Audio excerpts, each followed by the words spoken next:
I'm Christopher Coates, the Director of National Security, National Defense, and Foreign Policy here at the Macdonald Laurier Institute. Welcome to the Institute and Shadows Over Canada, a discussion of transnational threats, repression, elite capture, and foreign interference. The discussion today will reveal illicit networks, money laundering, and abuse of public office, and will examine the reforms and actions necessary and needed to confront these risks. We're joined today by experts who will share with us their experiences uncovering Chinese and Chinese-backed activities undermining Canadian democracy in one of the nation's most idyllic settings. Some of you will be shocked by the gall of those perpetrating the actions, the incompetence of a system that failed to notice or react, and the incredible lack of action to this day. The danger of these illicit activities extend beyond the individual harms or the transgressions of single individuals. This is organized activity that threatens Canada's democracy. Canadians can no longer overlook the dangers and must insist on action by law enforcement, security officials, and perhaps more importantly, national leaders who will provide the policy frameworks that will either enable or confront these menaces. Today's discussion is conducted openly, not surprisingly, as the events are reflected in the new book written and produced by some of our panelists. The moderator for today's discussion is Mr. Kevin Vuong. Kevin served as a Member of Parliament starting in 2021 in Canada's 44th Parliament.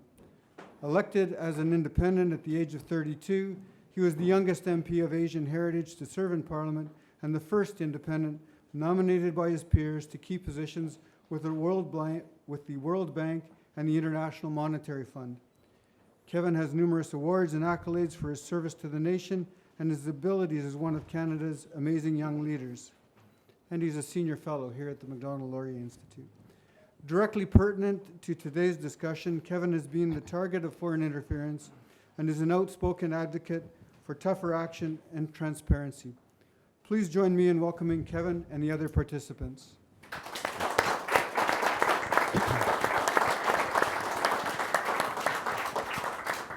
Well, thank you for joining us today. I think, as always, when it comes to MLI, we have an incredible room of people from the diplomatic community, people from the public service, experts in many different fields. And we're here today for a very important discussion with three people who really know what they're talking about. Starting from my left, we have the Honorable Wayne Easter. Wayne has spent most of his life in public office. And I think what's particularly relevant here is he remains a proud Islander who calls the island home. And he was Canada's 40th Solicitor General, which today in Cabinet is known as the Minister of Public Safety. So he knows a thing or two about public safety. Now, I'm not going to go through the rest of his bio because, one, it will take up too much time. That's not what we're here for, and you can always look that up. To Wayne's left is Dean Baxendale. He is an international columnist. He is the president of Optimum Publishing International and also the China Democracy Fund. He is someone who you will have seen at multiple fora around the world engaging on these issues. If there is a marginalized community whose voice needs to be heard, he is there working with them to elevate. To his left is Garry Clement, former RCMP superintendent and also national director for RCMP's Proceeds of Crime program. Today he is chief of anti-money laundering for VersaBank. He knows a thing or two about how the bad guys use money in bad ways. So today will be really largely broken out into two sections. The first is looking at what are our national security challenges. We'll be starting that conversation with Garry and Dean. And the second half is going to be looking at the solutions that we'll unpack with Wayne. We'll start off each section with opening remarks from each of the panelists. They have up to 10 minutes, you don't have to use the full 10 minutes. And following that, that's gonna lay the groundwork for us to have a discussion. We have a few kind of questions for me to kick it off, but really what I want to get to is to open the floor to you and get your questions, because I think that's going to be really what is going to take out all of the key insights that we want. And so without further ado, Garry, you're going to kick it off, whether you want to sit there or be at the podium. You have up to 10 minutes for your introductory remarks. Geez, I thought I had 30. Okay. First of all, thanks everybody for coming. I think this is a real important discussion. And I want to sort of start off by sort of what framed it for me over the last 50 years. I started when I was 4. So, 1976, I read a great book. Actually, Dean's dad published it. It was called The Canadian Connection by Joseph Charbonneau. And when I read that book, this was following a very lengthy undercover operation I'd been involved in. And the one line that stuck out to me was one of the underlying reasons for flourishing criminality, we must admit, is a lack of knowledge and interest on the part of the general public. And I'd really like to say over the last 50 years that's changed. It has not. It has not, and the public has allowed this to expand. For me, I had the opportunity, was very fortunate to meet a gentleman named the Judge Giovanni Falcone out of Italy. He was appointed, he was taking on organized crime in Italy. This was early 80s. I had a chance to sit down with him as a young officer.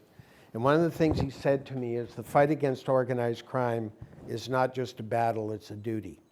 Judge Falcone was killed 18 months after I had that discussion with him. Slaughtered by transnational organized crime. That's what we're confronted with. And in this country, if we could ever get, and not all, but a lot of our politicians need to pull their head out of the sand. This has been going on for far too long in this country. We look at everything that's going on today, and it's really a sad commentary. As much as most of us probably shake our head when Donald Trump gets out of bed in the morning, some of what he's saying is our own fault. And he's right. We have brought this on ourselves. In Canada today, our law enforcement agencies abroad in the United States and elsewhere of Five Eyes don't want to work with us. That's fact. Now that's an absolute damn shame, because I can tell you when I worked, I did a number of investigations working hand in hand with the United States, crossing the border with them, working with them. Today, because of Stinchcombe and Jordan and things like that, that is not a possibility, because we have to disclose everything in our courts in Canada. We have to have it ready in 18 months to get to trial. Well, unfortunately, a lot of investigation in the United States, they're pulling intelligence out of a major investigation they got ongoing, and they can't allow that full disclosure. So it becomes injurious to international relations, and we end up having to discard that investigative capacity. That is why we're sitting here today. We have watched the PRC, United Front, take hold in this country. They have elite captured. British Columbia is ground zero, Vancouver. When I was overseas between 91 and 94, I wrote a paper that Vancouver will displace Hong Kong as the transshipment center for drugs elsewhere in the world. That's happening today. We have sold off some of our ports. We don't have port police. We have sold off some of our, so we've got freedom of ports. We are selling off a lot of our history, and I'll talk about Anna Green Gables in a minute, but let's take a look at the Bay. That's the most recent, came out. There's a lady out of China, openly admitted on a recent interview that she's aligned to the PRC government, and she's buying up the Bay and taking over the leases. That is Canada's heritage, and we're giving it to China. Now, Anna Green Gables, which brings us here today and the reason we wrote the book. If I were to ask you about PEI, most of you in this room will tell me about Anna Green Gables. We've all read it. We all saw it as kids. Do you know that that was translated into China, taken over to China, and became part of the marketing program for the provincial nominee program to attract Chinese immigrants into Prince Edward Island under the provincial nominee program, of which 85% never stayed in the province. They paid their money and never stayed in the province. Because what you have to understand is China has a $50,000 limit to get their money out, and yet we're selling acreages in Saskatchewan, waterfront in Cobourg, and you know, it's amazing. It's always this nondescript, filthy rich lady that's doing all the buying. Well, in Prince Edward Island, they took it a step further. There's a Buddhist monastery down there, and I'm not saying that all the monks that are there are aware of what's going on here, because I don't believe that. They're there for monastic reasons. But that monastery is not a monastic monastery. It is a money laundering front in massive proportions. We interviewed tellers that said they had hundreds of thousands of brand new $100 bills sequentially numbered in the night deposit box put in on a weekend.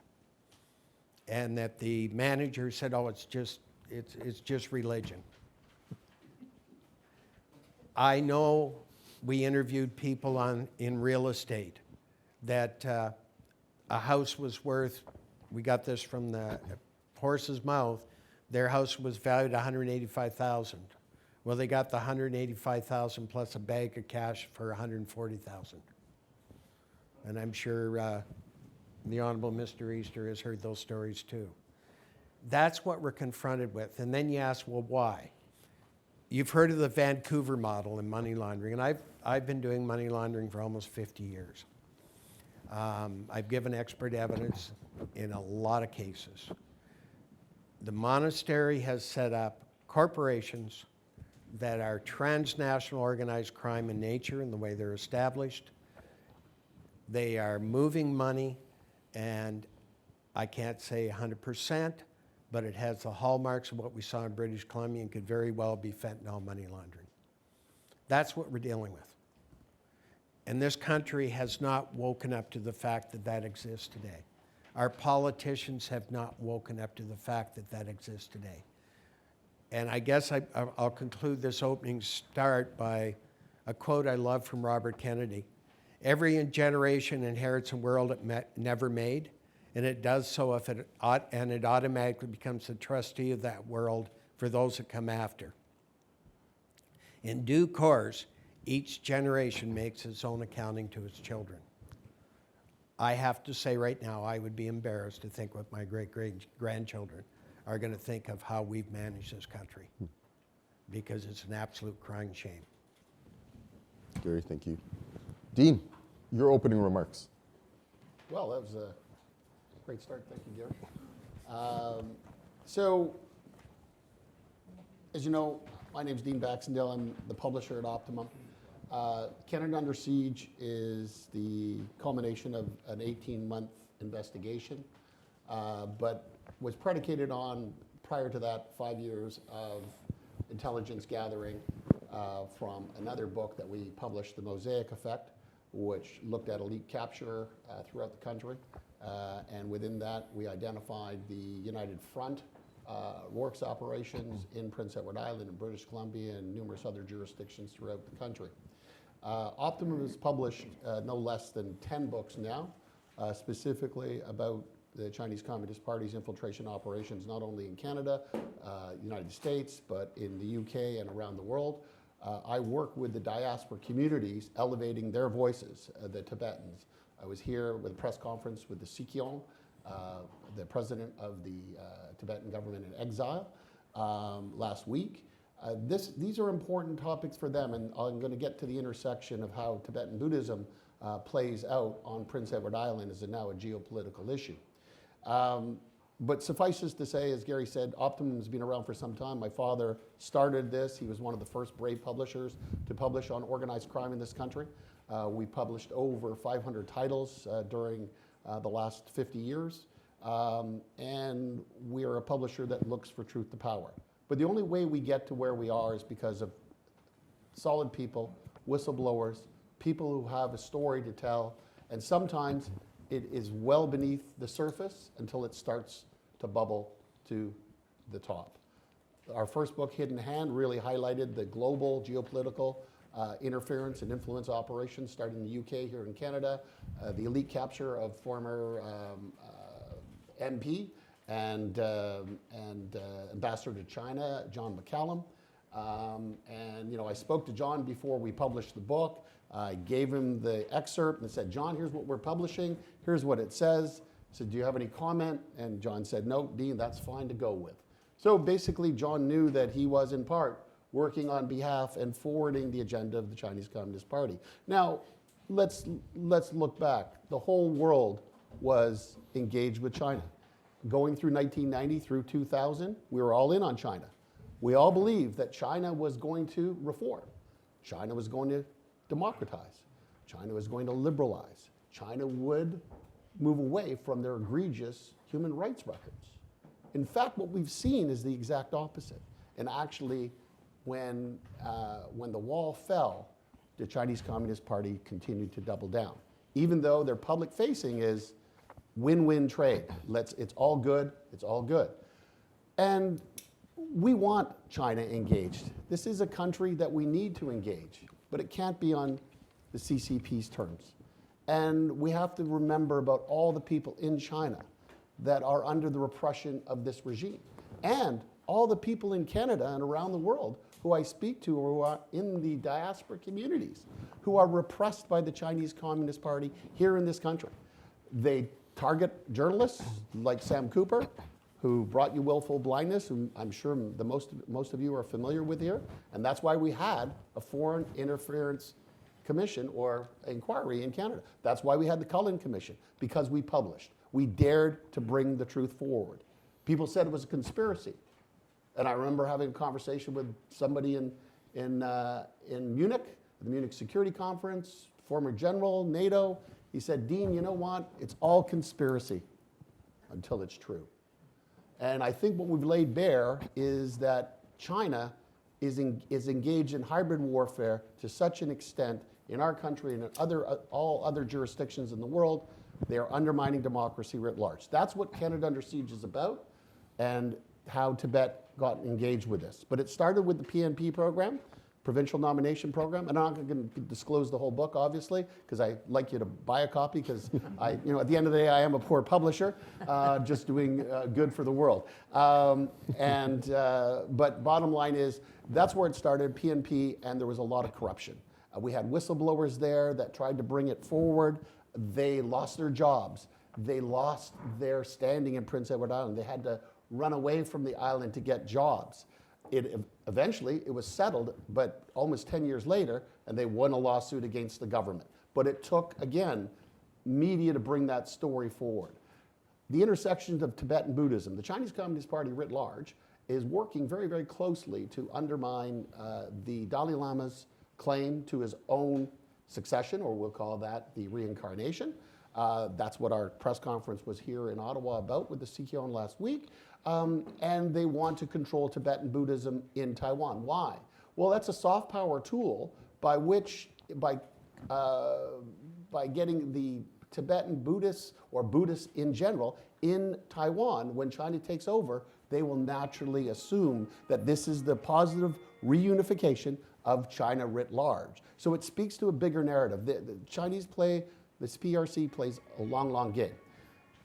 We know from working with people in the intelligence community and our own academics and studying and our investigation that these organizations have been infiltrated both by organized crime in Taiwan, as well as the Chinese Communist Party through the Buddhist Association of China, and are working and engaging in this peaceful reunification process of Taiwan and Tibetan Buddhism on both sides, Taiwan and China. And that's where it intersects back to Prince Edward Island. But Zhenru, who is the leader of this organization, came from mainland China, was in another movement, the Vuong movement, and then moved into this group. Master Xi Chang, who was working with, by the way, His Holiness many years ago, in bringing and spreading Tibetan Buddhism in China, died suddenly early. She emerges from his deathbed as the de facto leader. But they don't reveal that for another 7 or 8 years in Taiwan. Anyway, to make getting back to this story, just so the intersection, large sums of money have come to the island. The influence that the group has on the island is tremendous. They have over $500 million in assets. They're a multi-billion-dollar corporation. They are under CRAs.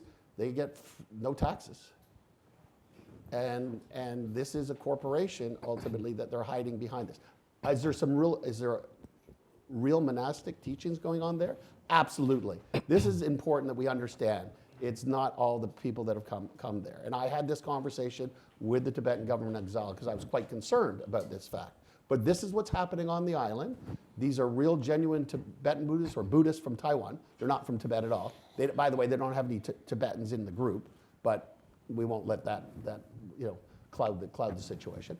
But that's what's happening on the island. They move lots of money into place, and Garry talked about that. So that's a little bit about Canada Under Siege. We did a documentary called Game of Shadows. We'll be showing a little bit of that later on at the reception at All Saints afterward. But that's my opening remarks. Thank you. Okay, thank you, Dean. So let's just reiterate some things here. It seems like there is a religious faith institution on the island that has somehow accumulated $500 million in assets. They also seem to have related parties who are accumulating vast tracts of land and properties. Garry, what you've unearthed is really big. But one of the challenges when it comes to foreign interference has been, these big, what is $500 million to your average Canadian? I can't even imagine 5 million of anything, never mind 500. And I think one of the challenges for foreign interference and helping Canadians to care, and thus as constituents getting MPs to care, has been really bringing it down to the individual level and helping Canadians to understand. What are the implications for normal islanders in terms of what you've uncovered? Well, I think if we look, and Vancouver really highlighted it, what we've seen now is that property values in Prince Edward Island, very much like the rest of the country, have risen exponentially because the Buddhists went down and the monks, each monk is buying their allotment of property to try and get around the land restrictions, but it ends up going back to the corporation. They keep flipping these properties. It's a standard money laundering technique. They flip them, the price keeps going up, the price keeps going up. It's a great way to bring money in. All of them, or not all of them, but I would say all the construction on the island. It's all paid in cash. All paid in cash. The Buddhists are bringing in all their own power tools. They're not even meeting Canadian standards. They bring them over and they're coming from China. The lighting, all of that stuff is coming over. It's not meeting Canadian standards. Health-wise, the government in its wisdom decided that the monks are all knowing and know better, so they can run their own health system regardless of what goes on. There's some allegations that they had a TB outbreak, but we won't get concerned about that because the monks looked after it. So you look at these things and you go, what should the concern be to the islanders? Well, what is Prince Edward Island? What do you want Prince Edward Island to look like 20 years from now, 25 years from now? Mm-hmm. Do you want it controlled by the United Front and the Communist Party? And I don't say this lightly, what would happen tomorrow? Because China has the Belt and Road Initiative. And I did an article some time ago, but I pointed out where China has located itself in the Caribbean. And they basically, what they did is, and I've traveled to most because I spoke at most of the islands, but what they did is they went in and the islands, as we all know, anybody that's traveled the Caribbean for the longest time, their airports were really substandard. All of a sudden, they got these big, beautiful airports, and it was initially set up as a loan by the PRC government. The island couldn't pay it back, so now all of a sudden, it's being run by the Chinese government. And now you start looking around, and if you look at it from a potential, and I say potential, if we broke out in a war tomorrow, China has covered off enough area for United States and Canada to be under their control. They have a staging ground in all of these areas, just because we have allowed it to happen. Prince Edward Island, they had, I won't go into a lot because again I'm exposing a lot of the book, but one of the things they have, I call it Little Nassau. They put in their own fiber optic cable, spent $2 million on it, ran their own hydro, and nobody else can be hooked up to it. Allegedly, we got very reliably, they have tunnels, very large tunnels going between their buildings. I've seen some monasteries. I was in Asia for 3 years. I never saw anything like this. Fortified tunnels, what do you need them for? So those are the things that I think it's time we ask questions. The other thing is, why do they have charitable status when they're bringing that much money in and they're buying property left, right, and center? Why is it a charitable status? It's so easy to fix. Drop charitable status tomorrow, do an audit on them, because the bottom line, like Al Capone, follow the money. And we didn't have warrants, we didn't have production orders, but we had people coming out of the, coming forward, islanders that wanted the story told because they knew it was wrong. And massive, massive amounts of cash. There's no benefit direct to the islanders, none. They're not buying their supplies there. They're shipping them in from China. They're raising property values. So the only ones that are benefiting, if I want to retire and I don't have any offspring that wants to take over my farm, which is somewhat of the case, and my property is worth $300,000, and I end up with 500,000, 300 on the surface, 200 in a bag of cash, and that's what happened, then I got a benefit. But is that the country we want? So that's why we all should care about this. And it's not just happening there, it's happening right across this country. That's a perfect segue, Gary, because my question, Dean, is I have a hard time believing that this is only happening on PEI. Is this happening in other parts of the country? Well, it's not only happening, obviously, in other parts of this country, but around the world. And certainly, as Gary alluded to, the Vancouver model, very specifically in terms of how they use casinos and real estate ultimately to bring vast sums of money in, ultimately fentanyl trafficking money for many, many years. It resulted in the Cullen Commission. We have properties being bought in Saskatchewan and other jurisdictions. They own a good part of the Caribou in British Columbia. So all these things are happening. Real estate is being accumulated. In the United States, an organization called State Armor has started to engage state legislators and in terms of trying to put legislation forward that protects state interests and whatever the states have jurisdiction over. And certainly in PEI, they have a number of jurisdictions that they could enact laws that protect, and safeguard the real estate. This is part of the ambition. This is, there are Tibetan monasteries that are linked back to the Chinese Communist Party that are in Markham, for instance. So it's happening right across the country. And it's not only in PEI, but it's in Halifax, it's in the East Coast. It's quite pervasive. And then this group has moved into the United States most recently. Now, one of your co-investigators, Gary, Michelle Juno Katsua, the former Asia-Pacific desk chief for CSIS, has called for a public inquiry. And for those of you, and I know there were some who tuned into our press conference this morning, that was repeated and reiterated again, the need for a public inquiry. Gary, can you unpack why that's so important? And you said there were limitations to your investigation. What can a public inquiry achieve? I'll start, and I'd like the honorable gentleman to finish, because I think it's something that, being Solicitor General, he has a better insight. But I want to look at it from what occurred in British Columbia, and I testified out in British Columbia when the inquiry was there. I wrote at that time to the government, federal government, and I argued that should have been a federal inquiry. It was a joke that it was a provincial inquiry, because the bottom line is most of what they were talking about fell under federal jurisdiction.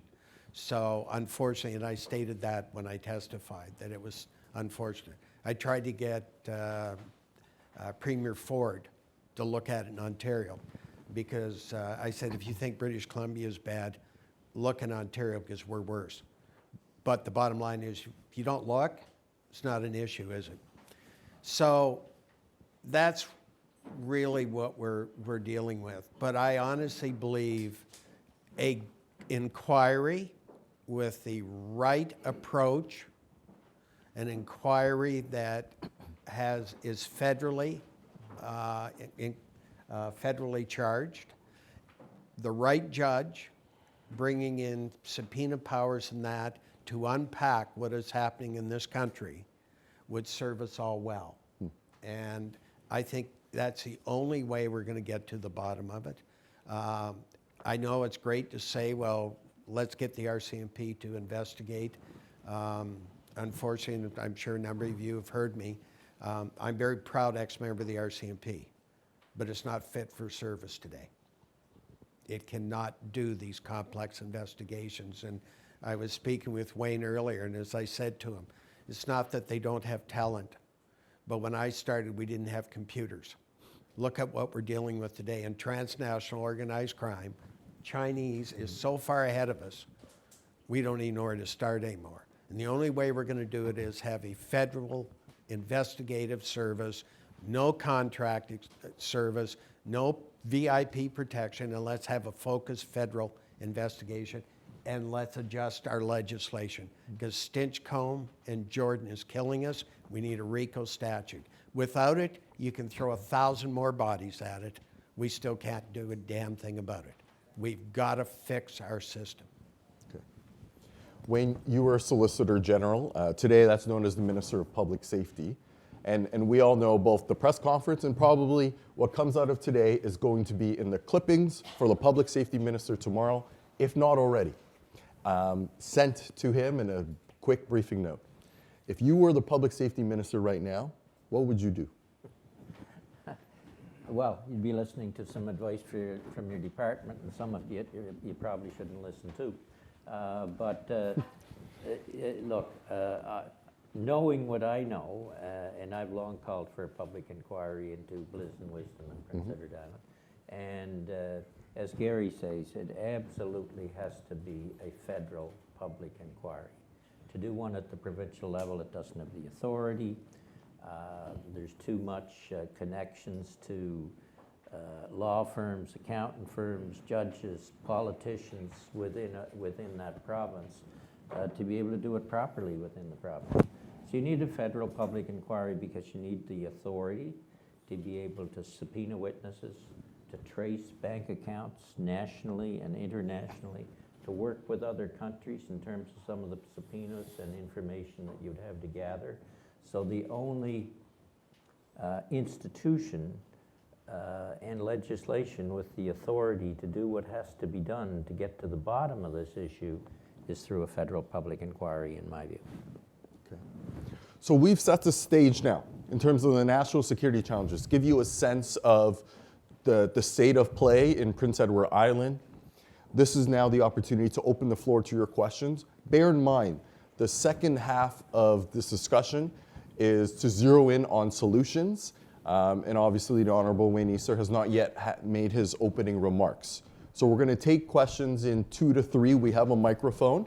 We'll take 2 to 3 questions, and then we'll kick it to the panelists. We'll go 1, 2, and then 3. First of all,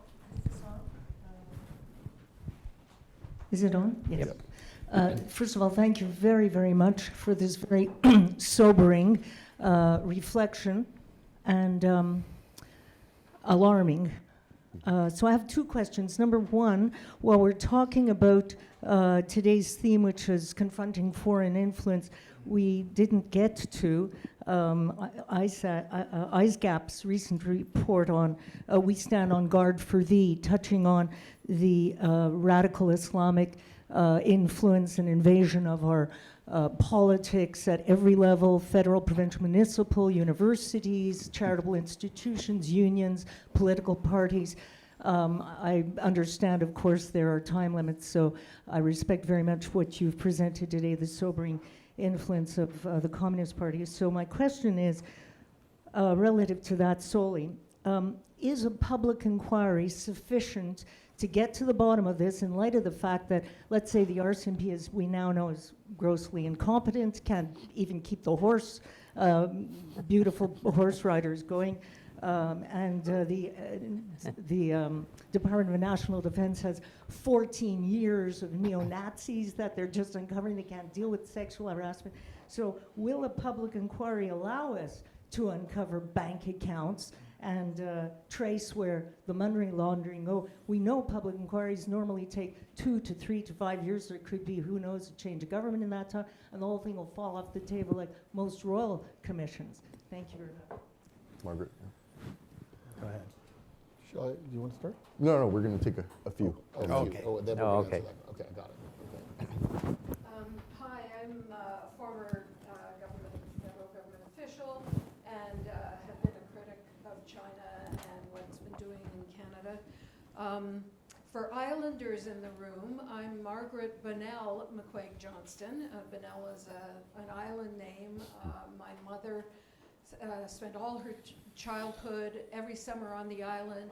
So did I. My grandparents were from the island, and Wayne, I don't know if you've ever been to the Highlands, that the Rod Zone just outside Georgetown, that's where I spent all my summers. So this is very close to my heart, and I've been hearing for the past 5 years from my cousins on the island, who a lot of them live on the East Coast, about people coming to their doors and asking, how much is your house worth? Do you want to sell it? We can give you more than it's worth. Just last night, I was talking to one of my cousins, and she was at another cousin's when monks came to the door, and she said she didn't want to sell, and so they turned to my cousin I was talking to last night and said, well, where do you live? And she has waterfront on the east end of the island, so she didn't tell them where she lived because she doesn't want to sell to them. This is all extremely concerning. Thank you so much to you and your colleagues for the book, because it's brought a lot to light. But I guess I would ask, well, first of all, we have to stop the sales of these properties now, because they otherwise will continue. And Wayne, you likely know the shipbuilder builder in Georgetown, and they had a fire there the last year. What if the Chinese bought that property? That would give them a deep water port on the east end of the island. So this process has to stop. And I guess my question is, in a context where the government is trying to do a reset with China, what are the chances that they would agree to an inquiry that would expose the CCP and these mainland China people? And by the way, my cousins say that a lot of these monks don't act like monks in the community. They're belligerent and rough and so that they don't act like monks in their views. So this is a big concern. Okay, we're going to run with these two questions because they are, I think, two really big questions before we take some more, 1 and 2. Is the public inquiry sufficient? And given the intention of the federal government to reset relations with China, what are the odds of them calling a public inquiry that's going to shine a light into places that they don't want to see? So who wants to start? Well, I'll start on that. Obviously, this is a very complex issue given the geopolitical scenario that we find ourselves in. We are, there's an old song from the 70s, we're torn between two lovers, feeling like a fool. Ultimately, the Chinese Communist Party, investment in Canada, and with the United States, once our closest trusted ally. We're being asked to make a choice here. Mark Carney has a very difficult decision and process in which he has to thread the needle on this one. We've talked about re-engagement with China, but at what cost? So the answer to the question in short is, if the public inquiry is set up effectively across a number of different jurisdictions and looks into more than just this situation, That would be ideal. Do I think in this environment that we're going to get it? The short answer is no. But then again, people said we couldn't get a culling commission. People said we could not get the public inquiry with Hogue, and we were successful in doing that, and we drove that through dialogue and people in this room pushing against the government. So I think it's possible, but difficult. Yeah, I would agree. It's possible but difficult. But as a government, whether it's provincial or federal, as a government, your first and primary responsibility is to your citizens and your country. And that definitely should, I understand the geopolitical relationships, the difficulty of that, but your first priority has to be to your country and to your citizens. So Prime Minister and the Cabinet has to weigh those kind of decisions. I do think it is able to, the government should be able to walk and chew gum at the same time, if I could put it that way, and find ways of working with China in terms of the trade relationship, so on and so forth. The question over here on a public inquiry, is there other avenues that are faster, and can it be broader? I think in terms of this public inquiry, it has to be fairly narrow, fairly focused on this particular issue. I understand the concerns that you're raising, and I've looked at other possibilities, but I don't think there's any other. Is there any other options than a federal public inquiry to get to the bottom of this? I don't believe there is. And I think you have to go with what you can only work with what you have to work with. And the public inquiry, I think, is the best tool of which to do that at the moment. You should be using CSIS and the RCMP too. They need a kick in the ass to get them going too, but they should be involved in it as well in terms of their investigative authorities. Okay. 1, 2, 3, 4, 5. But we'll see how the first two go right here. Anthony Saders with NATO Canada. Gentlemen, thank you all for your insights. My question, pivoting towards the future, given the rise in AI-generated media, deepfakes, and synthetic content in general, how is Canada preparing to identify and counter these rather subtle attempts at interfering with Canadian security through foreign interference? Thank you. Perfect. And then second question. And before that gentleman asks question, I see that the Honourable Senator Leo Housakos has joined us, the Senate Opposition Leader. Thank you for joining us, sir. Thank you. My name is Sampe Lalungpa. I'm Tibetan origin, run part of a very tiny advocacy organization in Ottawa, which recently received kudos from the Communist Party of China because we, along with some others, including Margaret in the room and Uyghur friends, have been sanctioned. So that's, I don't know what it says, but we Tibetans have dealt with the front since '51. We have never seen an organization that deep pockets, the strategies. This is not just the communist, these are the facilitators of the Communist Party of China. We lost our country, from both hard and soft measures, money, influence. What they have to do, they will do what they need to do. Do not underestimate them. We get very complacent. I've been in Canada in '74. We pat ourselves back. We're nice people. These things don't happen to us. Nya. Good news for you. So the issue is, two things, just comment. I think we need all people in all parties to come together on this. I'm not saying everybody in all parties, because right across the parties, there are people who are beholden to the Communist Party of China. Yeah. This is the truth. This is nothing secret. But there are sturdy souls that you need to knit into the thing. The other thing is, one of the things they love to do is to isolate you. So, but if the Commonwealth countries, like-minded countries, we do this thing together, I think there is protection in numbers. So we are a medium-sized power. But say the Brits and the Aussies and us, and who knows, another European country wakes up, this would be then very, very useful.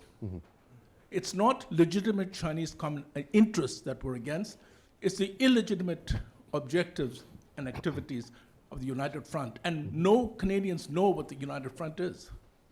True. And that's another thing. We think, oh, it's the nice people from the embassy, they do a little bit on the side. No. 24/7, they're at it. And we have proof we lost our country. Yeah. So as the microphone makes its way there, I'll just add that there are emerging coalitions. I'm proud to be a member of the Interparliamentary Alliance on China while I was an MP, and now I serve on their alumni council. And this is now a growing coalition of parliamentarians from 43 countries. Taiwan was the fourth member, where I was at the IPAC summit last year. And we know we had an impact because the next day, the Chinese decided to do another exercise where they crossed the median line with warships and fighter jets. So it is having an impact. There is a growing coalition. Your question, sir. My name is Edward Atraji.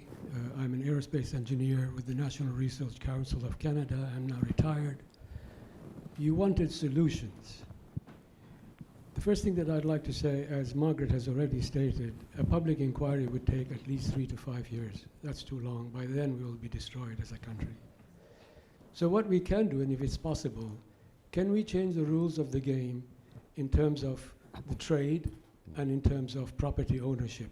We cannot buy property in China, but they can buy property here. Our trade deficit is astronomical. Can we say from now on, we will have balance of trade every year? We're not going to wait. Just as Trump said, if they are going to be buying property here, we must buy property. They must allow us to buy property in China, likewise with trade. Thank you. Great. Okay. Great question. Those are excellent questions. Yeah. Who wants?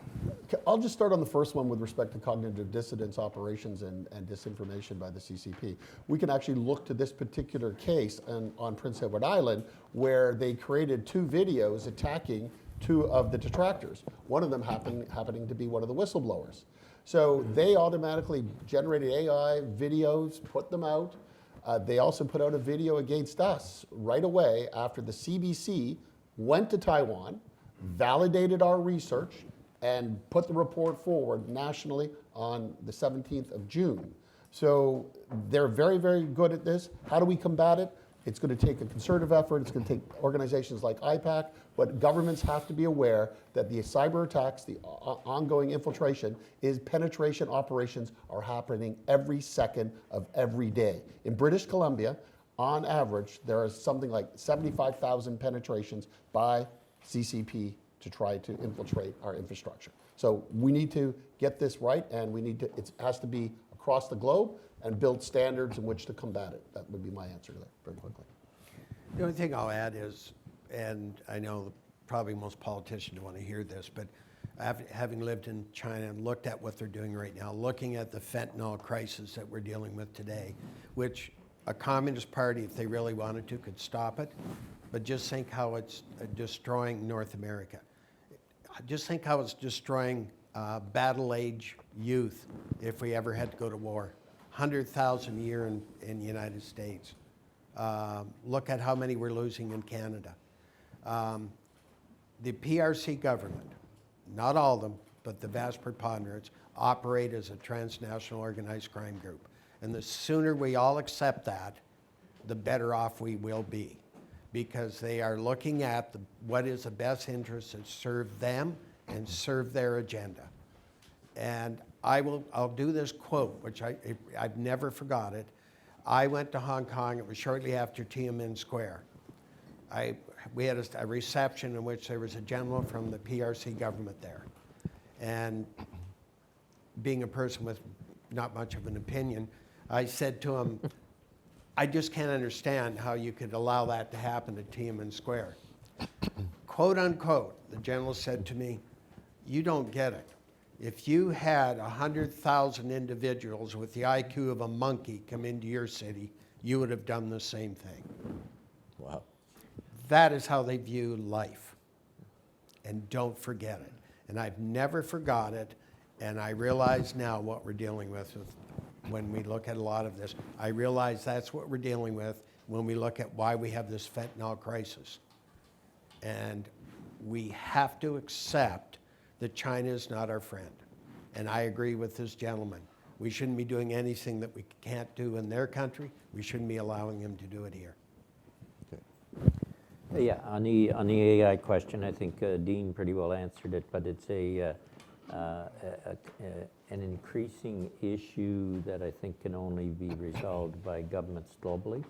I mean, it's unbelievable. You even look at some of your own media feeds or Facebook or whatever, and you don't know what to believe anymore. You really don't. You know, some of them's a direct lie. That's easy to understand. But that some that are massaged a little bit more, that you don't know whether to believe it or not. So it's an increasingly growing concern. On what can we do in the meantime while you wait for a public inquiry? The strongest land laws in Canada are in Prince Edward Island. Anybody in this room who isn't an islander, we consider you a foreigner when it comes to buying land. You're not allowed to buy any more than 5 acres of land unless you have executive council approval. I'm one of the ones who worked to put that law in place at the provincial level. The land law, and I'll talk about it some in my remarks, laws are only as good as they're enforced. Yeah. And we've been trying with one of our agencies to get an investigation into the land holdings that Bliss and Wisdom and others hold at the moment, since about, 2019? And we still haven't been successful with both Liberal and Conservative governments. So, yes, you're right. It can be done by putting in place land laws, but you must have the enforcement to go along with it, and we're not getting that right now. I'll talk a little bit about it later. Mm-hmm. Great. So we're going to transition to the second half of the panel discussion for those who have just joined us. And it's a full room. People have to stand now. That's fantastic. There's 3 chairs up here. But there are a few chairs for those on the side there who want to sit. So the format will be opening remarks from Your Honourable Wayne Easter. The second half is focused on solutions, and I know we have questions 1, 2, and 3. He's going to speak for 10 minutes. We're going to take advantage of the fact that the Honourable Leo Housakos is here too, and we're going to give him a few moments as well to provide remarks, and we're going to take advantage of that, and then we'll have some really quick questions, maybe jump straight to the audience, because that's really, for me, that's most important. So without further ado, Wayne. I guess like Senator Leo, I've been in the House of Commons too long and I have to stand up to speak. Let me start with the theme. Shadows over Canada, Confronting Foreign Influence and Domestic Vulnerabilities. I want to try and put that in perspective, so I will get to what I see as the solution. The objective of my remarks will really be to confront that influence and give an example of what is really, try and paint a picture of what's been happening in Prince Edward Island. I have been calling for a federal public inquiry into the operation of Bliss and Wisdom in Prince Edward Island and its affiliates for quite a considerable amount of time. And I think many people will ask, now why, in the name of heavens, would someone from Prince Edward Island be calling for a public inquiry into a Buddhist organization and its affiliates? After all, Prince Edward Island is Canada's smallest province. We're only 180,000 people. We're 140,000 2 years ago. And we're 140 miles long and 40 to 50 miles wide. So we're small. We're quiet, we're tranquil, and it's a slower pace of life than pretty near anywhere else in the country. And we have, of course, Anne of Green Gables. So calling an inquiry seems kind of strange for coming from that kind of a province, and calling it against or into a Buddhist institution, no less. So I want to point out where monks and nuns basically pray and practice their religion in their monastery. So, simply put, all is not as it seems.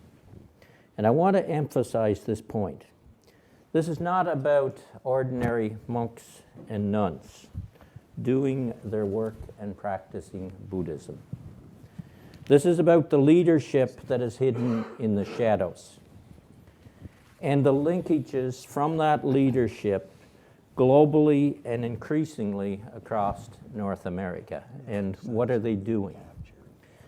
My first recognition of this problem really was about in 2018 or 2019. A citizen from Eastern PEI called and asked would I go down, and he had worked with Bliss and Wisdom. He had been an accountant with them. And he became very concerned about what he was seeing from internally in the books and what was going on. And he asked would I go down, have a look at some of the documentation, and do a tour. Which I did. Now, just to mention some of the things on the tour as we drove around. The objective from the documents was really to set up a complex that could handle 44,000 people. As I said, at the time we're a province of 140,000, now 180. So where they could bring in, if China took over Taiwan, they could bring in 40,000, 44,000 people as quick as possible. We drove around. The tour was in Eastern PEI down the Brudenell Road, and as you drive down that road, he'd point out farm after farm after farm. That farm is owned by the Buddhists. Maybe a monk, maybe a nun, maybe someone else. But farm after farm. Lanes leading down from the Brudenell Road to the Brudenell River, which might be 3/4 of a mile long and might have 13, 14 houses on them. You drive down the lane, you look at the house, that house is empty. And one example, 13 houses on that road. 2 were lived in by locals. The other 9 had been bought by the Buddhists, and only one of them was occupied. All empty houses on that road. And off that Brudenell Road is several other roads with the same thing. The same in the city of Montague. You drive through town, we got a housing crisis. You drive through town and you see, and you point out, well, that house, the Buddhists own it, the monks own it, that house, and they're all empty. It went on and on. Several places, Heatherdale, Uig, Hopetown in Montague. And we drove into a complex, and this was, as I say, in 2019. You could actually drive in the complexes in 2019. You can't drive in those complexes anymore. They're now gated communities. So you can't get in and have a look around like we did then. We drove through. And we were at a complex, I believe it was in Heatherdale. And this is where there's quite a number of residents and a school. And the monks, and this is not a criticism, they all wear their kind of orange robes, all shaved heads. And we're driving through the community where the education center is and the residences. And I'm looking and saying, geez, some of those kids there can't be any older than 9 years old. And so if you're coming into PEI, if you're flying through Toronto or Montreal, pretty near every flight, there'll be some monks or nuns on it in their robes. Going out, coming in. There's always people flying in and out. And why I mention the kids as younger than 9, they are educated under their own rules, not under our curriculum. It's not compulsory they speak English. I think the government of Prince Edward Island investigates them, I believe, once per year. Once per year. And they give them a day or 2 notice. Correct. I mean, we all know what has happened in residential schools in the past. Can anything big happen in there? I don't know. I'm not saying there is. But they're operating under rules in our province and not even learning our language, not learning our history. There's something seriously wrong with that. And we drove by that day, we drove by Master Zinru's residence, and it is set up by a pond. Just a lovely, beautiful residence. Splendor, I would call it. Well, up the road, about 800 yards or so, is another house, smaller house. And I was told, well, there's 12 monks living in that particular place. So she became, as was mentioned by, I think, Garry earlier, she became master of bliss and wisdom, their spiritual leader. She was originally from China. And as we drove around, I hear the stories from various properties, how they were bought. And this was mentioned by others as well. You know, okay, I'm going to buy your property, I'm going to give you $400,000, and I'm going to give you maybe a bank draft for that. But I've got a little case of money here with $300,000 cash in it. You know, that'll encourage you to sell the property. You won't have to pay income tax on that $300,000, and we're arrayed to the races. That's the kind of stories you hear that's happening in terms of those properties, both for houses and for farm land. Now I have to ask, how does a nun who's 28 years old, who has taken a vow of poverty, manage to have about $800,000 cash in her purse, or whatever she's carrying? It had to be a little, I don't think you could stuff $800,000 in a purse, but in any event, that's the situation. How does a nun, 28 years old, manage to have $800,000 on her person, put it that way? I paint this picture because that's what you see on the eastern end of the island and increasingly across the rest of Prince Edward Island. Now, partly, how did we get into this issue? On Prince Edward Island, we are very, very, as I said, you're all foreigners to me when it comes to buying land on PEI. We're very protective of our land laws because farmers revolted in the 1800s against the British landlords who owned the land, and we took the land back, or my ancestors did. And so we're very protective of those land laws, and there's a limit, 1,000 acres per individual, 3,000 acres for a corporation and its affiliates. Now, when you drive, as I said, as you drive around, and you're driving down this road, there's thousands of acres. It's estimated to be 17,000 that is connected with these various affiliates of the Buddhist institutions. So what's going on here? As I mentioned in my answer to the question, IRAC, which is the PEI Regulatory Appeals Commission, they're supposed to be operating under the laws of Prince Edward Island, and the law is on the Land Protection Act, those numbers that I outlined. And so citizens were concerned and raised the issue, and supposedly IRAC did an investigation of which they supposedly have, we don't know if they do, have a report. But we can't get the report released. So what the heck good is your legal authority under your Lands Protection Act? What the heck good is it if they do an investigation and they keep it secret? It's no good at all. That's my point to your question earlier, sir. Now, I mentioned slightly earlier that, you know, the monks at these institutions are not stationary. They don't all come there and then they all stay and they do their monistic work. There's always coming and going, by the hundreds a month, coming in, going out, all look the same to a great extent. So what is going on? We need to get to the bottom of it. So my point is, something is really amiss here in terms of what's happening on land, and related to what was said earlier to other issues in the country. Well, it's mentioned in Michael and Garry's book that they talk about elite capture.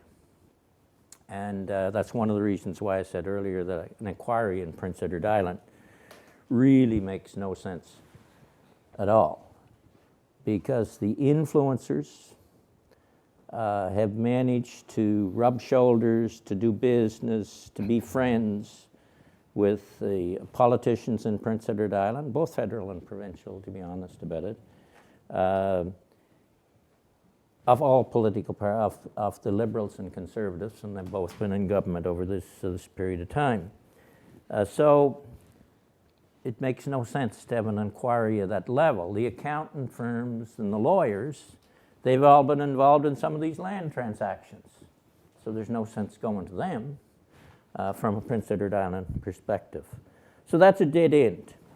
In the book that Dean has released, Chapter 20 is entitled, "The Forward Operating," is alleging that the PI operation is the forward operating base you didn't see coming. So is it accurate? I don't really know. But there's only one way to find out, and that is, I believe, through a public inquiry. The concern is there. Concerns outlined in the book, in fact, in many places. I'll close with this. Your sub-theme that I mentioned earlier is confronting foreign influence and domestic vulnerabilities. You know, there's already endless reports, and the Senator will know this as well. There's endless reports to warn governments of our vulnerabilities here and what is happening. The problem is, this is one. This is a report that Ken Hardy chaired. It's a threat to Canadian sovereignty, national security dimensions of the Canada People's Republic of China relationships, an interim report. And it was prepared and done. This is one by the National Security and Intelligence Committee of Parliamentarians, Special Report on Foreign Interference in Canada's Democratic Processes and Institutions. Then there was the Hogg Commission. Has anybody heard lately what's happening on those recommendations, on those reports? Not I mean, you know, I chaired Finance Committee. I chaired several committees over my time. Part of the problem, this good work in both the Senate and the House of Commons done by members will end up going somewhere and sits on a shelf and gathers dust instead of being acted upon. And that's really a problem. These reports do no good sitting on a shelf gathering dust. And I'd close this way. Canada has to stop being the Boy Scouts of the world, and we have to stop now. Each report has a message. These reports I mentioned, there's a message in them that there's something seriously wrong in terms of geopolitics and the influence of China in this country, done in many, many ways. And Optimum Press has a message in their book along the same lines. There's serious things happening, and governments have to act. We know there's a problem. The key to solving a problem is recognizing you've got one and acting on it. These reports in the book outline the problem. Now it's time to act. Islanders, my fellow Islanders want to know, are our land laws in the province being violated? Canadians want to know if foreign influence is being staged in Prince Edward Island by a Buddhist organization, by the leadership, put it that way, by the leadership in a Buddhist organization, and having an impact in Canada and spreading elsewhere around North America. I personally believe, and I've said it earlier, that the only way really we have the land laws in place. They're not been enforced. I think the only solution right at the moment is for governments to act and for the federal government to establish a federal public inquiry with all the powers necessary to subpoena witnesses, subpoena documents, trace bank accounts, follow the money, as Garry said earlier. I believe that's the only solution in terms of getting to the bottom of what is happening in Prince Edward Island and its impact on the rest of Canada. Thank you very much. Thank you very much.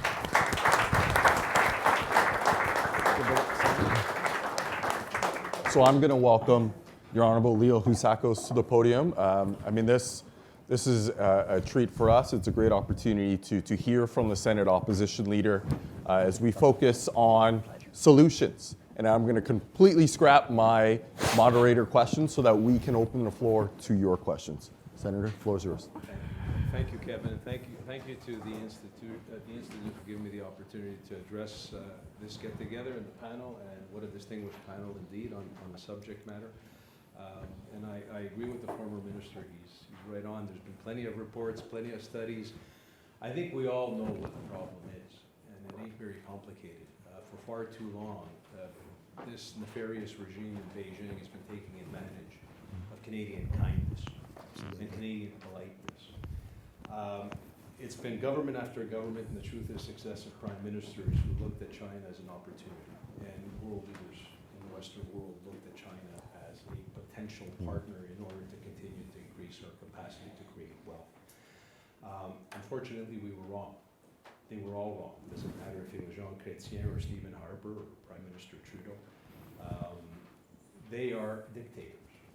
They have a particular vision of the world and the region, which is diametrically opposed to those of us that believe in democracy, freedom, the rule of law, and the values that have created the Western civilization. To them, they see democracy and freedom as a weakness. They think it's our Achilles heel. They think they can come in and they can manipulate our communication. They can spread misinformation.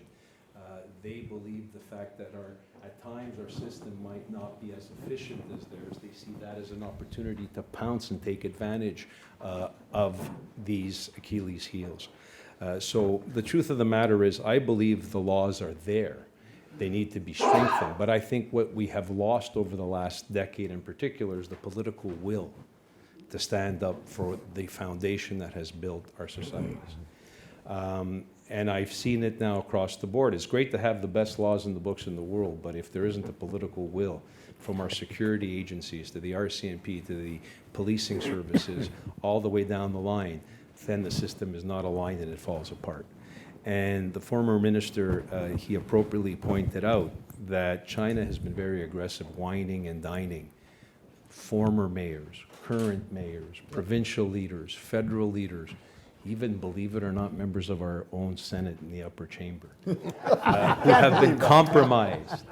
And we know even who they are. Yes, we do. And they don't even hide who they are. They are emboldened. They are proud. They get up and they just spew the Beijing talking points. And even though we mutter under our breath and we talk in the corners, and yesterday we had a few senators finally getting up on a point of order, the point of the matter is we're too polite, we're too Canadian. And right now we're living in a world of disruption. We're living in a world, unfortunately, where hard power has overtaken soft power in such a way where Canada has found itself in a bind. So I think we need to step up, and Canada has always stepped up, even in times when soft power has taken a back seat. And when it's time to sort of, the tough to get going, Canadians have always gotten going. So I think we're in that particular moment in time where we need to take bold steps. Our political leaders have to understand we cannot continue to hedge on China. And we need to find a way to align with our allies. Even though right now, with the Trump administration and everything we see in Europe, alignment amongst the Western democratic nations is becoming tougher and tougher, I view this as an opportunity for Canada to take the lead, if there's a willingness on their part of the government to do it, to basically guide Washington, to guide the EU, make them understand that where China is today, we're not a position to take them on bilaterally. We need to take them on unilaterally. The whole Western democratic world has to align and develop a strategy of how to deal with them. And not every time that that strategy is executed, France or Germany or Canada, we start hedging because we think we can sell a little bit more shrimp and a little bit more pork and a little bit more whatever the case may Canola. be. You name it. You name it. So all these things are doable. It will require a concerted effort. I want to compliment this institute because the truth of the matter is, as we all know, politicians in this town are usually decades behind reality. And I have to say the Macdonald Laurier Institute was decades, years ago, they came up with some interesting reports highlighting foreign interference, highlighting the strategy that China has. And now, of course, it's come to fruition. Now we all talk about it. Dean, your work has been extraordinary, and we owe you a debt of gratitude for all the research, the effort that you've done. And now the rest of us, we're joining the parade and we're catching up, and now we got to get something done. So I don't want to go on and on. I think everybody in this room is quite knowledgeable. Clearly, the panel is quite knowledgeable. My belief is develop a strategy, try to create an alignment with our allies, and have the political will to be bold and to call it out more than ever before. Canadian politeness is over. I know that everybody on this panel has been calling it out. I've been trying to do it from my perch in the Senate of Canada, and I think if we continue to do it, we'll get to where we need to go. Thank you very much.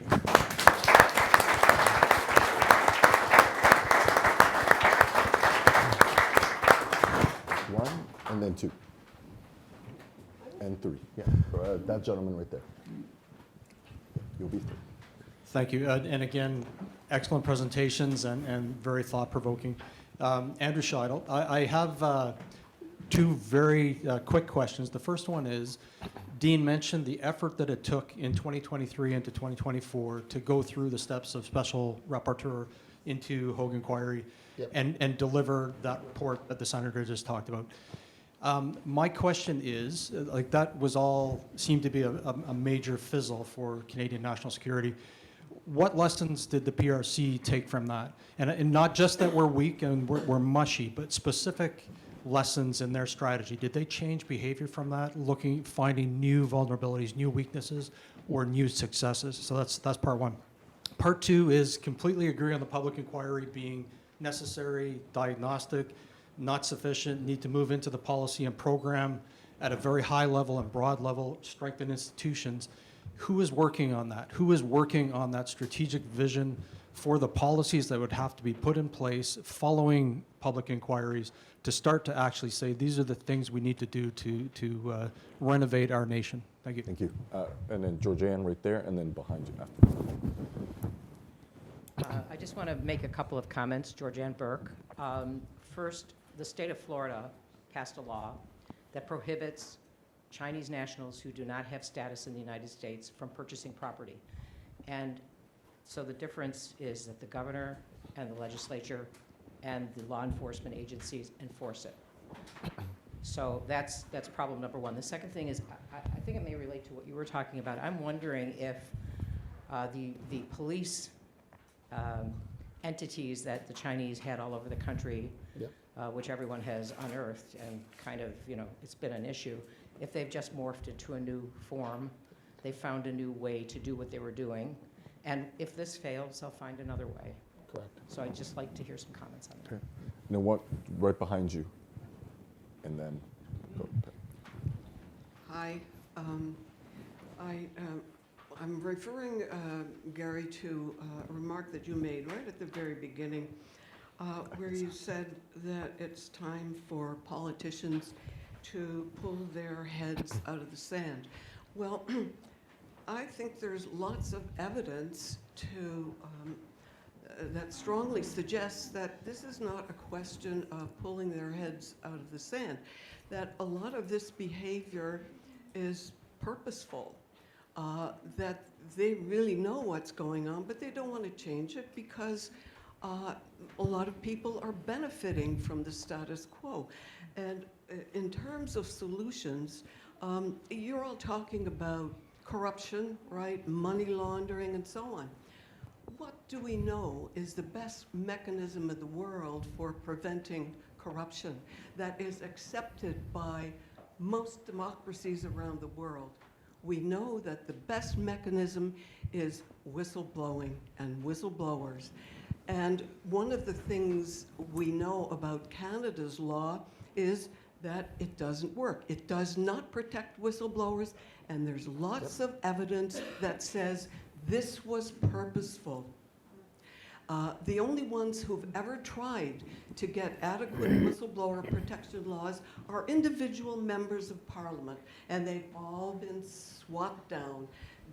The federal government was forced to pass the federal whistleblowing protection law because of a huge scandal implemented in 2007.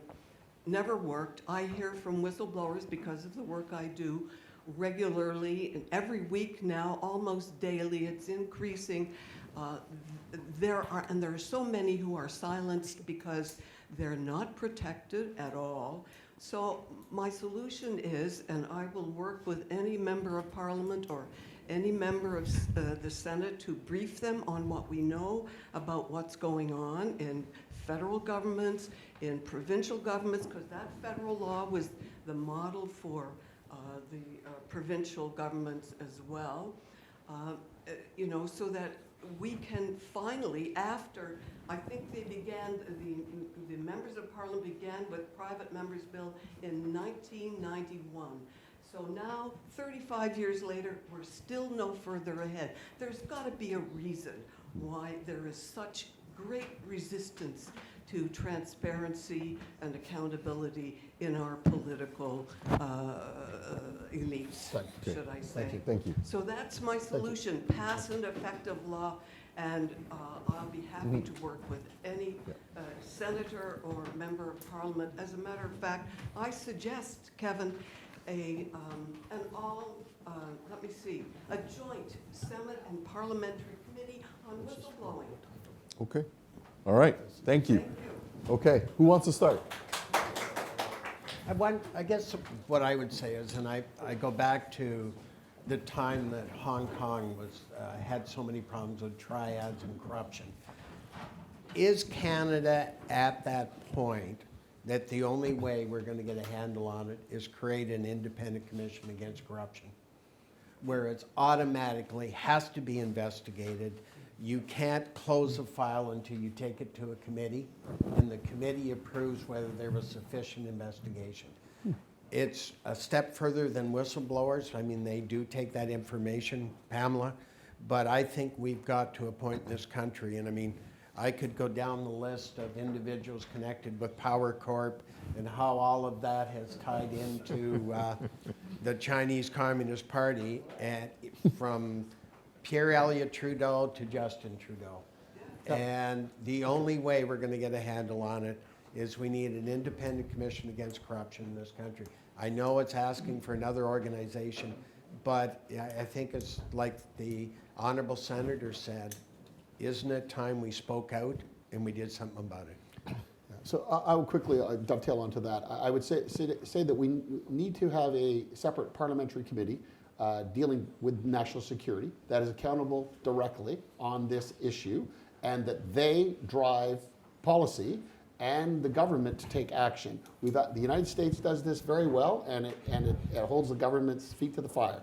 If the government is not pushed on any of these matters with respect to national security and public safety, then they will drag their heels forever. That's evident in what we're seeing here on this file, right across the board. Wayne? Yeah, just on this point, I do think that strategically you have to be careful not to broaden your focus too much, and then everything gets watered down. You get very little done. Yep. That's why I specifically I would try and keep the focus on what we're talking about in Prince Edward Island, so that you really pinpoint that area. These other areas that's been mentioned, I agree, they're needed, but I know if you go too broad, you really don't get what you need done. And so I say be strategic, maintain your focus. I did want to make a point on the, you asked, sir, what's happening. I've been in politics 28 years. I've seen cabinets, I've been in cabinet, I've chaired committees, I've watched several prime ministers and PMOs. One of the biggest problems in Canada started with Paul Martin. Chrétien was quite open to listen to committee, listening to his caucus. Started with Paul Martin, got worse with Stephen Harper, got even worse with Justin Trudeau, and I don't know where it's going to be with Carney. But the fact of the matter is committee work in the House of Commons now is busy work. I got to keep these members busy so that they're here to vote when I want certain legislation through. That's the reality. Because the Prime Minister's office now is so centrally controlled, or has been under the previous 3 Prime Ministers, that the advice that is listened to is not those members that are out there in the caucuses, and the same in the opposition leader's office, I'll say. It's by those, what I call the boys and girls in short pants in the Prime Minister's office. They're the ones that listen to it. So you got a problem. You got a real problem in terms of, I said earlier, committee reports are gathering dust. There's good recommendations in them, but they're gathering dust. So we gotta, I guess I'd put it this way, we got a problem within our democracy that the people elected to do the job are not given the authority by the Prime Minister to do what they ought to be doing.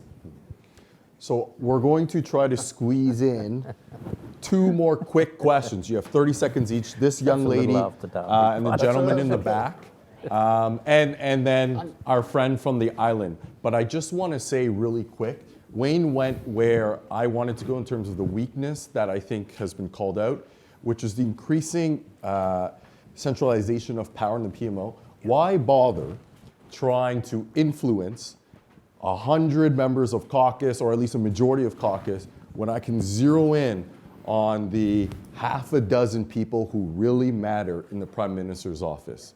And if I can swing them, then that's all that matters. Even chief of staffs to ministers today aren't loyal to their ministers. They are appointed by the Prime Minister's office. And so they wield immense power if you can ID and influence the key people there. Ma'am. Hi, okay. I just wanted to touch on something that the Honourable Senator said. He said that when the going gets tough, Canadians step up. Well, I'm part of the younger generation here. I'm a Gen Zer, and I haven't really found that that's really true today. I grew up in the Seattle area. I've been here about 10 years, and I'm wondering, why should I stay in Canada? Why shouldn't I just go back to the States at this point? Okay, that's a fair question. The gentleman in the back, and then we're going to go. Thank you. I won't need it. I'm pretty sure you all can hear me? Yeah. All right. Comment that I'd like to hear back from folks on the panel. We talked a lot about the role of Parliament. It seems to me we have a pretty fundamental problem. I'm a public servant. There are other public servants, current and former here. I have top secret security clearance. How are you going to interact with the public service? There's 480,000 of us. When your committees work, what can we tell you? So question 1, how many members of Parliament actually have top secret security clearance? Tongue in cheek, how many would clear the vetting for a top secret security clearance? The second comment would be, just yesterday, Prime Minister Carney was in Washington, where he reminded President Trump that Canada is the largest investor in the United States. It's a wonderful relationship to have. But when I hear the former minister, Solicitor General, talking about the lack of investments and lack of control we have over our own port infrastructure, one wonders whether that's such a good story. And I have to bring it back to ourselves. We're just as guilty. Every one of us, with our investment funds, our pensions, what have you, want the best return. And the calculus is we're taking our money elsewhere. We're part of the problem. Thanks. Okay, and then, sir. Get there. I'm from Prince Edward Island. I was an international lawyer, practiced all over the world, and I retired to PI because I believed, as Wayne described, that it's a pristine, bucolic island, beautiful beaches with Green Gables and potatoes. When I landed there, having done a lot of business in Russia, Kazakhstan, Africa, Middle East, I realized there's massive money laundering. There's a land grab going on, and I'm sitting in the middle of a crime scene. So, and I tell you, the situation is much worse than you think, and I'm actually quite concerned. And I'm not the only person that's actually considering exiting the island, because I do not believe that the government will deal with it at the provincial or the federal level. Okay? And I can tell you that Bliss and Wisdom is not the only operation there. There is, I've now researched this, gone through Chinese researchers. We understand the background. There are groups directly from China, run by the Buddhist Association of China, which are also present in Prince Edward Island, that are working in parallel, in coordination with the Taiwanese group. So there are actually two distinct groups. There's also a whole business organization which is related and coordinated with that organization, which is completely, appears to be separate, but is actually related. We see now that there are investments going from Prince Edward Island into New York State, which, when I talk to my correspondents in Maine, I understand Maine operation cannabis, all the illegal operations are run from New York State, the same area where the Buddhists are investing in New York State. $30 million resort was purchased by the Buddhists from PI to be the next monastery.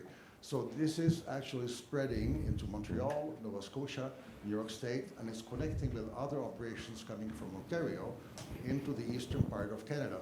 So this is a very large operation. It is a major hub with 45 installations with top-notch sole access fiber optic cables, interconnected with all monasteries, secure entrance, and connections to the top. The sad thing for me is that there are actually tools, to the point that were made here, there are tools that could be enforced. This is not a charity. It should not be allowed to be a charity. The laws have to be enforced. The land protection laws have to be enforced. They're not being enforced.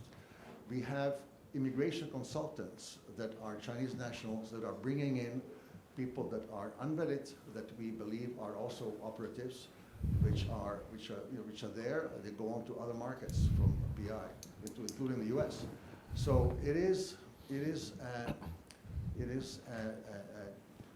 hole that's been punched in the side of PI, and this is a province with its own 4 federal MPs.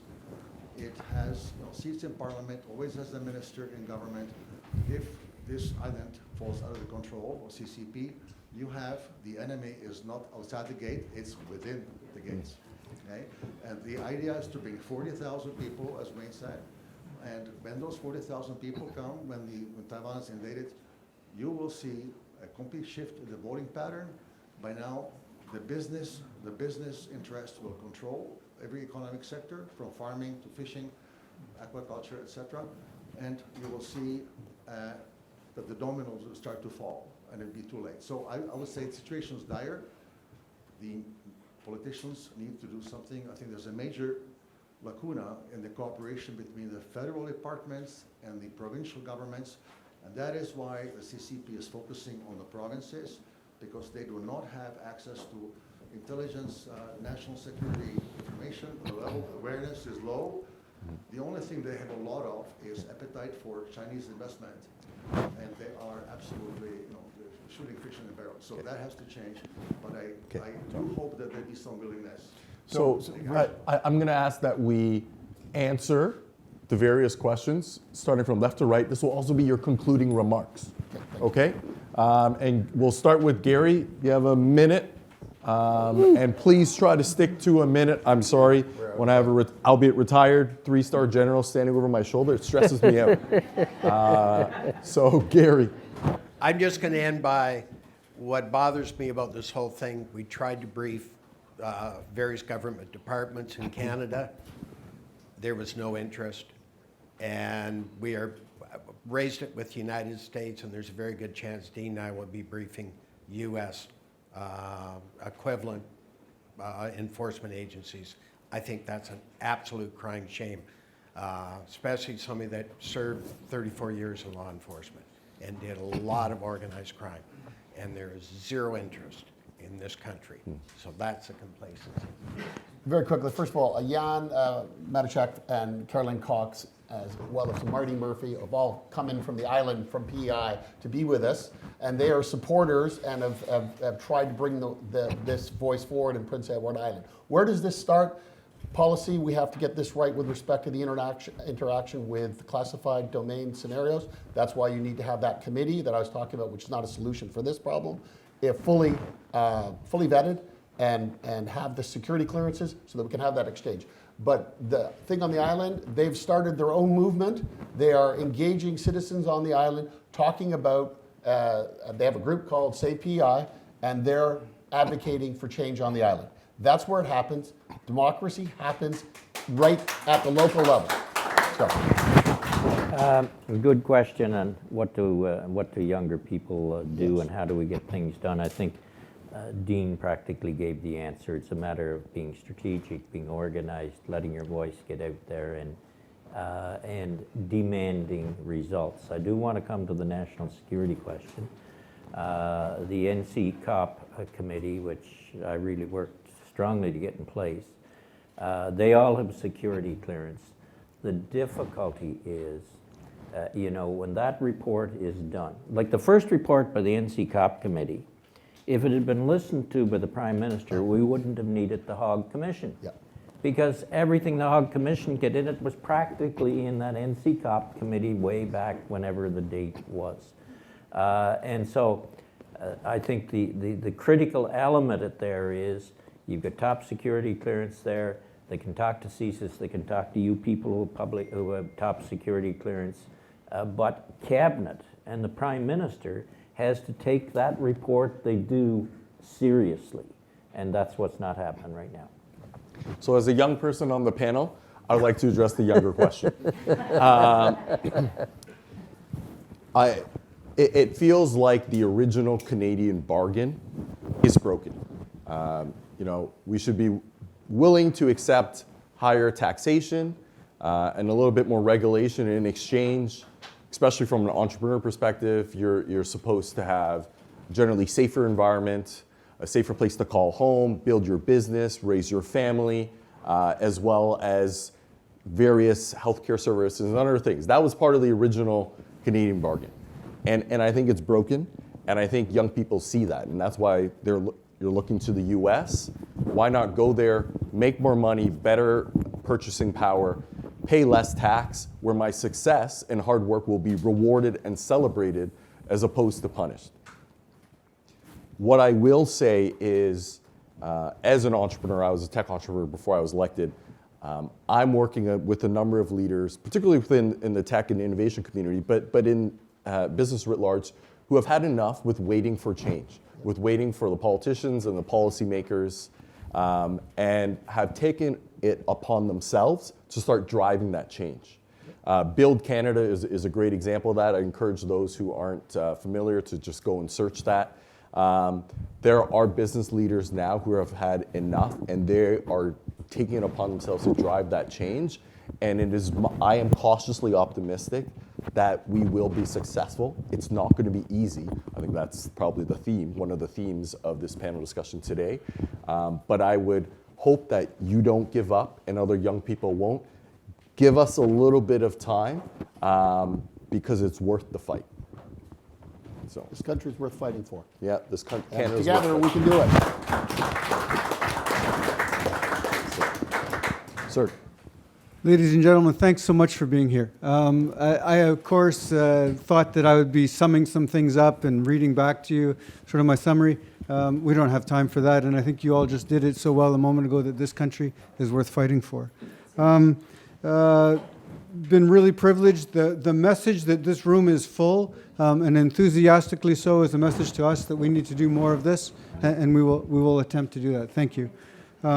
After we finish here, in a couple of seconds, you're all invited next door to the All Saints venue, part of the Working Title Kitchen, the big church on the corner of what used to be a church, for a reception and a short screening of the Game of Shadows, as Dean mentioned earlier.